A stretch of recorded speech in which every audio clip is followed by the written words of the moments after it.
What is a collection float? The collection float is a term that is used in the world of finance in two different ways. One definition of a collection float has to do with investments, while the second definition is involved with deposits made into a bank account. In both cases, collection floats refer to some type of asset that is currently in a state of transition. When it comes to investing, a collection float has to do with shares of a security that are currently outstanding. Sometimes referred to simply as a float, the shares are available for trading by the general public, which means that any investor may choose to execute an order to buy the shares. Investors tend to look for floats as a means of acquiring shares of securities that are particularly desirable, either due to their proven track record or strong indicators that the value of the stock is anticipated to rise significantly in the short term.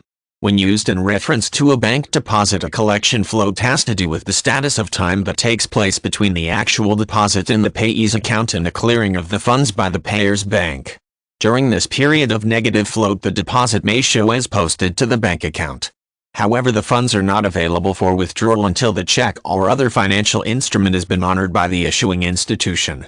The duration of the collection float will vary depending on the steps necessary for the two banks to communicate and complete the transaction.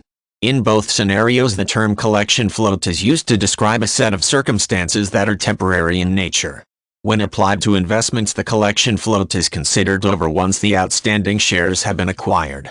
In the case of bank deposits, the collection float ends as soon as the receiving bank verifies the legitimacy of the checks deposited.